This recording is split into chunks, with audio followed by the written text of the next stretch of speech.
We human being, the social animal. Now some scientists also say basic human nature, because we are social animal, so basic our nature is more compassionate. That's what scientists say. So the teaching or essence of all major religious tradition carry same message of love. And for that, use different sort of philosophical views. So all major religious tradition, since they carry same message, therefore, all major religious tradition should have sort of live harmoniously with mutual respect. So religious harmony, very important. So now, what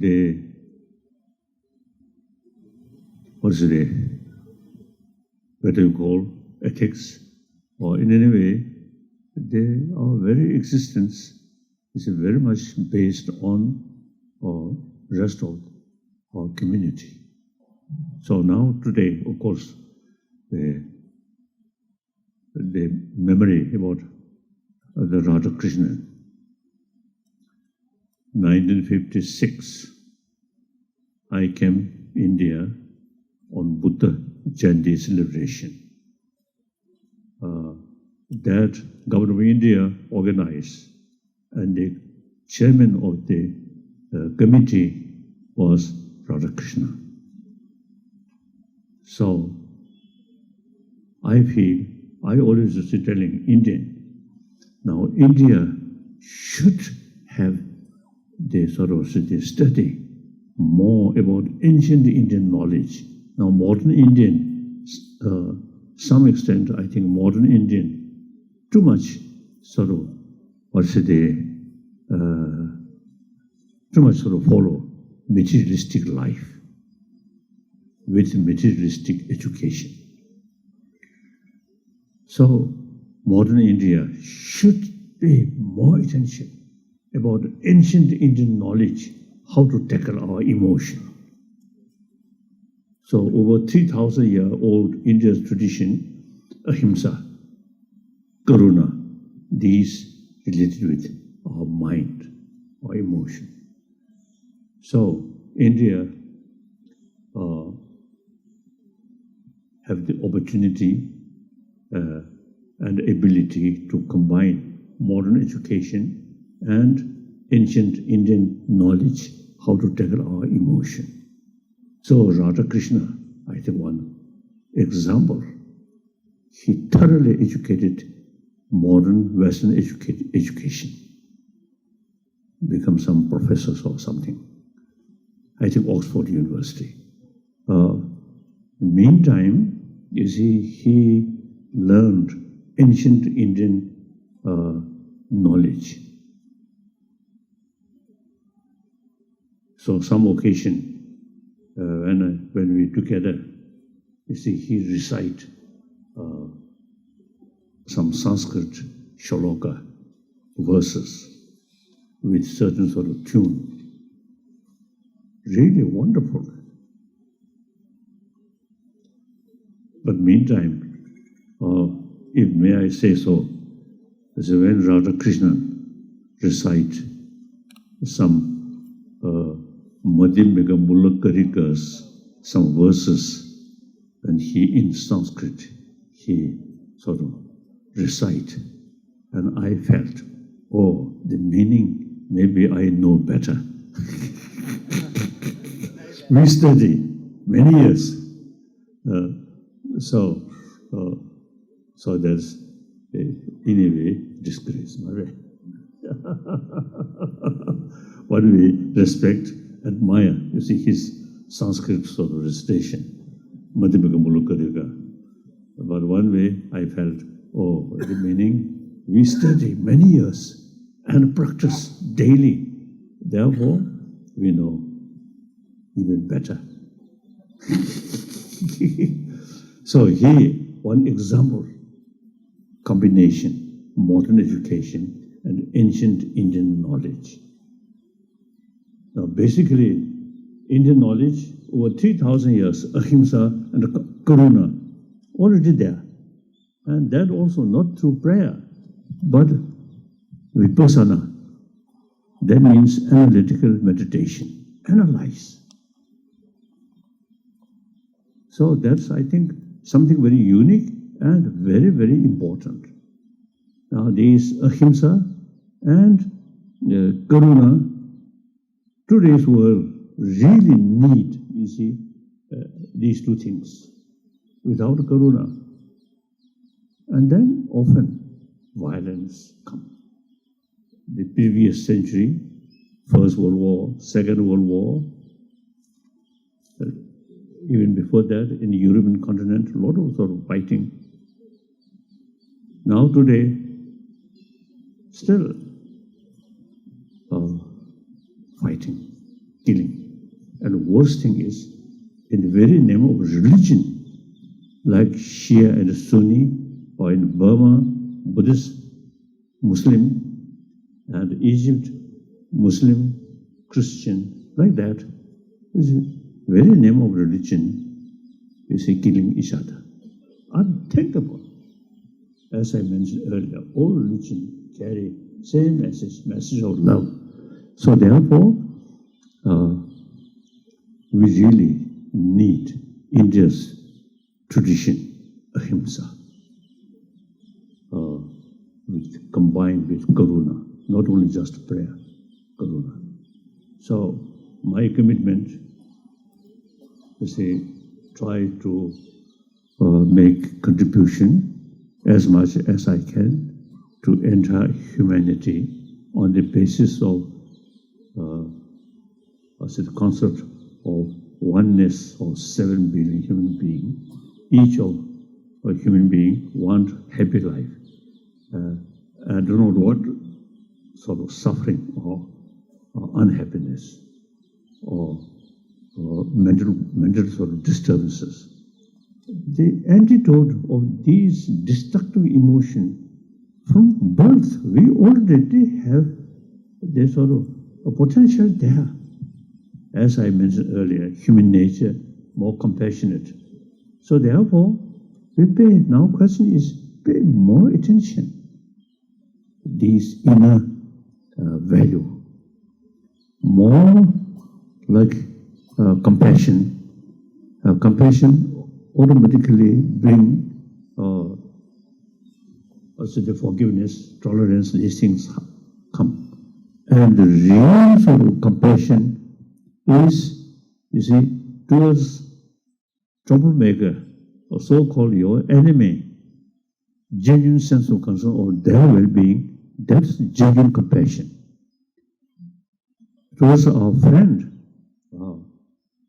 some sort of sense of concern of their well-being is more or less attachment. So genuine compassion without attachment. So therefore, towards your enemy,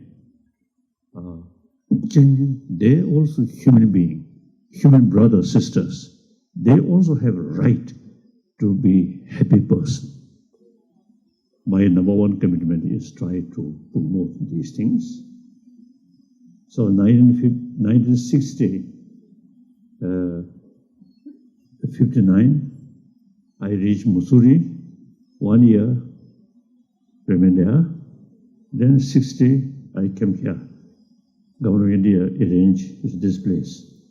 Then the late Avapant is a great friend since 56. So he once told me in Saw Ashram, one room, seeing the plane,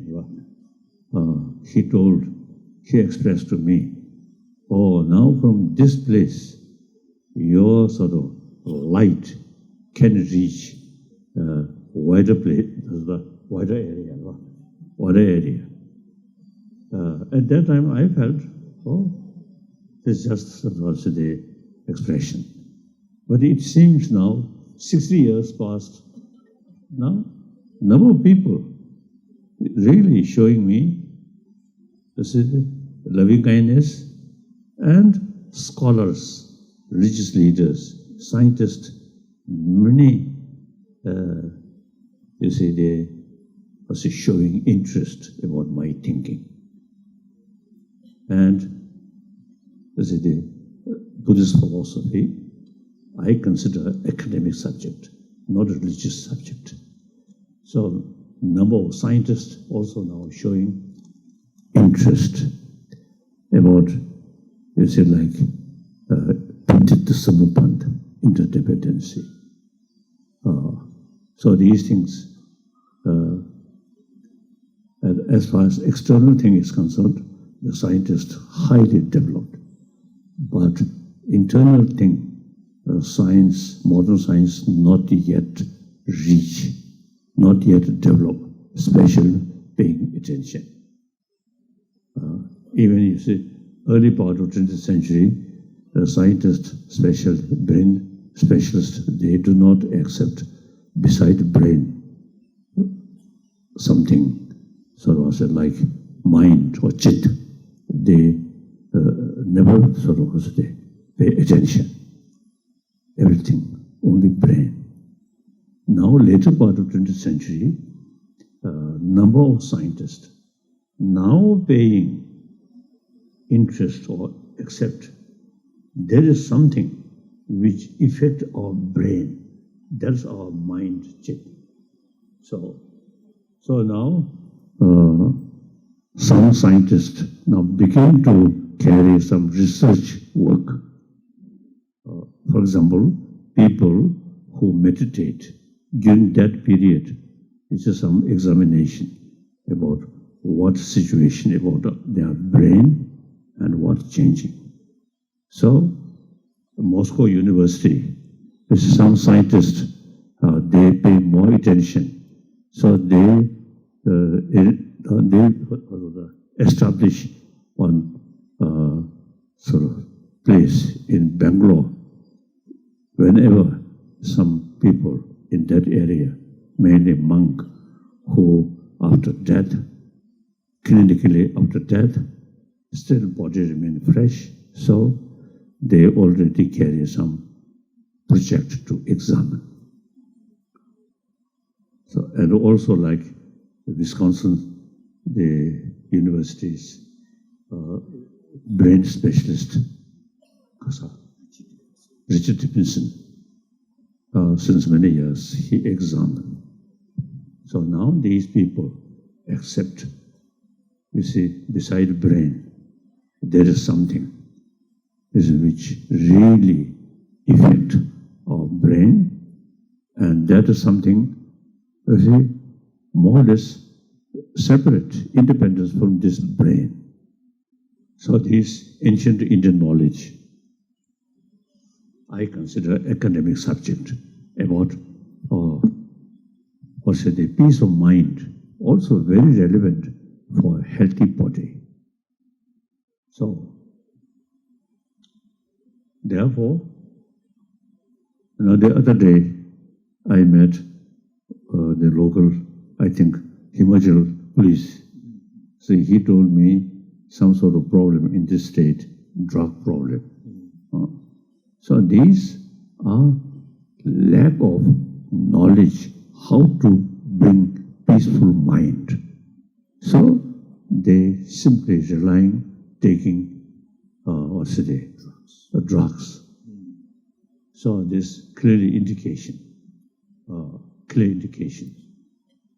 In school, not as a religion, but as a sort of academic subject to bring inner peace through that way, healthy body and also longevity. So I think India, you already have the potential. Now pay more attention about ancient Indian knowledge. So Radhakrishna, one example. So I really very much sort of honor to participate to this function.